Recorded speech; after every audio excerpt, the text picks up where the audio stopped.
હું Pushpa Goswami test of ગુજરાતમાં તમારું સ્વાગત કરું છું। આજે આપણે બનાવશું ખમણની ચટણી। ખમણ સાથે ખવાય ને એવી ચટણી। તો તે કેવી રીતે બનાવવાની તે આપણે જોઈ લઈશું અને કેટલી સામગ્રી જોશે તે આપણે જોઈ લઈશું। ખમણ સાથે ચટણી ખાઈએ ને એવી આપણે ઘરે પણ બનાવી શકીએ। તો તેના માટે આપણે અડધો બાઉલ ચવાણું લેવાનું છે। કોઈ બી ચવાણું ચાલે, આ મેં ઘરે જ બનાવેલું છે। તમારે ચવાણું તૈયાર ઓલું પેકેટ મળે ને એ પણ ચાલશે। એ અડધો બાઉલ લેવાનો છે। અડધો બાઉલ આપણે કોથમીર લેવાની છે, ધાણા ને 3 તીખા મરચાં લીધા છે। આવા આવે ને, આ બહુ તીખા ન હોય, મીડિયમ હોય એમ, એટલે ખાઈ શકીએ એ લીધા છે। 7 થી 8 લસણની કરી લેવાની।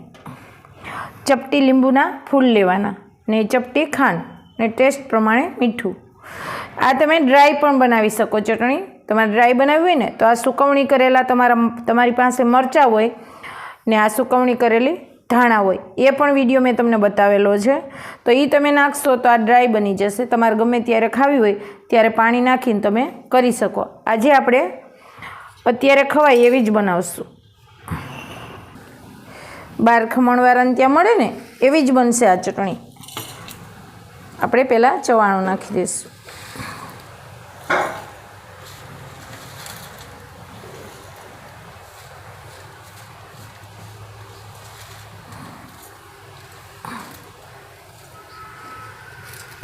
આ તીખું ચવાણું છે, આમાં મીઠું નહીં વાપરવાનું, તીખું જ જોઈએ।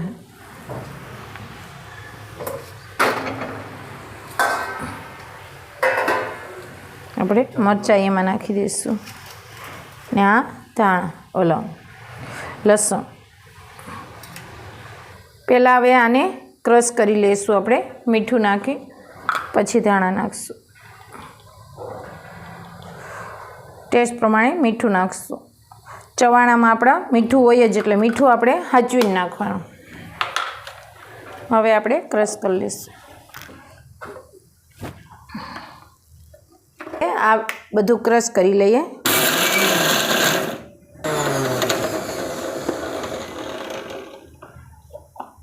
જો આપણે ડ્રાય કર્યું હોય ને તો આવી થશે। હજી આપણે આમાં ધાણા સૂકા નાખી દઈએ, એ બધું નાખશું ને એટલે ગ્રીન ગ્રીન મસ્ત થાય એ। ને પછી આપણે થોડીક આમ થાળીમાં પૂરી કરી અને પછી આપણે બોટલ ભરી દેવાની। તમારે બહાર મોકલવી હોય ને, વિદેશ તમારા છોકરા રહેતા હોય ને કદાચ તમારે મોકલવી હોય ડ્રાય ચટણી, તો એવી રીતે તમે મોકલી શકો। હવે આપણે આ લીલા ધાણા નાખીશું।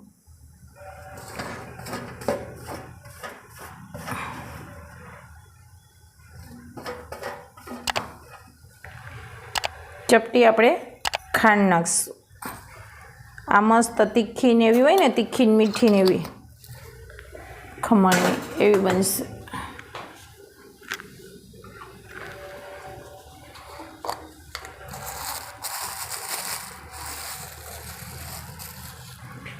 ચપટી આપણે લીંબુના ફૂલ નાખીશું।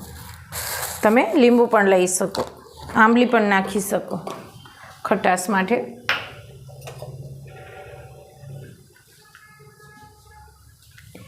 ને ચપટી હળદર, જરાક જ હળદર નાખવાની।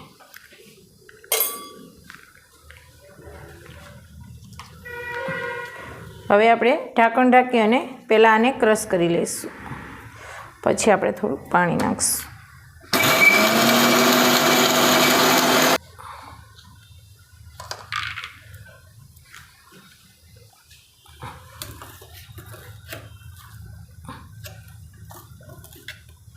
હવે આપણે પાણી નાખવાનું।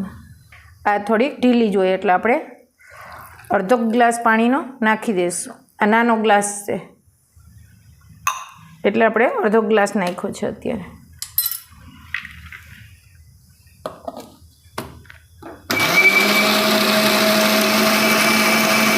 હવે આપણે ચેક કરી લઈશું। જો મસ્ત આપણી ખમણની ચટણી તૈયાર થઈ ગઈ। આ તમે બહારથી લેવા હોય એવી જ લાગશે તમને। હવે આપણે એને સર્વ કરી લઈશું। તમારે કોલેજિયન ભેળ બનાવવી હોય ને તો તમારી પાસે મમરાની બધું હોય ને તો આ જે આપણે ચટણી બનાવી ને એને એટલી પતલી બનાવી દેવાની ને પછી 3 થી 4 ચમચી આ નાખી દેવાની તો તમારી કોલેજિયન ભેળ ઘરે તૈયાર બની જશે. એક જ ચટણીમાંથી કેટલી વસ્તુ બની જાય ને આ તમારે ભજીયા, ફાફડા, ગાંઠિયા કોઈ બીમાં મસ્ત લાગશે.